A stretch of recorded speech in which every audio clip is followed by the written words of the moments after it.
Magandang araw mga bata. Ngayon tayo ay nasa Math 2, Week 7, Quarter 3. Straight and curved lines, flat and curved surface.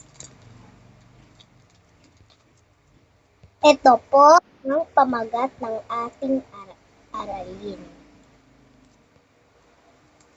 Pagtukoy sa straight lines, curved lines, flat at curved surface sa tatlong dimensyon, bagay o hugis. Sa nakaraang taon ay natutunan mo ang paglalarawan at pagtukoy sa pangunahing hugis na may 2 at 3 dimensyon. Sa araling ito ay matutuhan mo ang pagkilala o pagtukoy sa mga straight lines at curves, flat at curved surfaces sa isang tatlong dimensional na bagay. Tignan ang larawan sa ibaba. Suriin mo ang iba't ibang linya na makikita sa larawan. Yan, ito ang larawan. Pansinin mo ang larawan na nasa kaliwa. Makikita mo ang iba't ibang mga linya na makikita dito tulad ng tuwid na linya o straight lines at pakurbang linya o curved lines. Ang mga linya na nasa kaliwa ay halimbawa ng tuwid na linya o straight lines. Ang mga linyang tuwid o straight lines ay mga linyang hindi nag-wave o hindi pakurba. Ito ay maaaring palawakin sa opposite na direction. Ang mga linya na nasa kanan ay halimbawa ng linyang pakurba o curved lines. Ang mga linyang pakurba o curved lines ay ang linyang hindi tuwid o linya na parang umaalon o wave.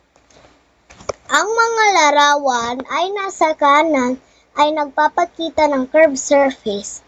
Ang curved surface ay ang pabilog na surface na mayroong lalim. Ayan, ito ang larawan. Dice, box, at ice cube. Ang mga larawan na nasa kaliwa ay nagpapakita ng flat surface. Ang flat surface ay ang plain horizontal surface na walang lalim. Mga bata, meron kayong 2 na lang na sasagutan.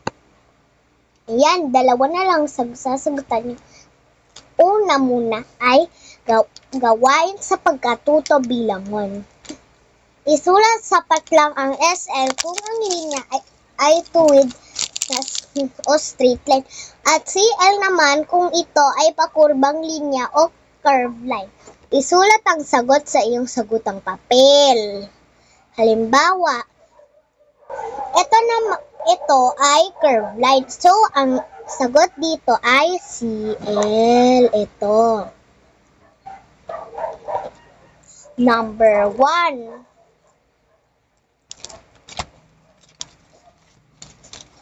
Kayo na ang magsagot sa ikalawang bilang, ikatlong bilang hanggang ika-11 na bilang. Pwede mo i-post ang picture. Dadako na tayo sa gawain sa pagkatuto bilang 2. Isulat sa patlang ang FS kung ang larawan ay may flat surface at CS naman kung ito ay may curved surface.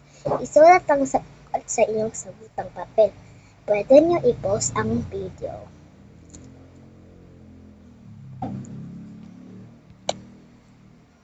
Pwede nyo i-post ang video. Dito na nagtatapos ang ating aralin. Salamat sa panonood.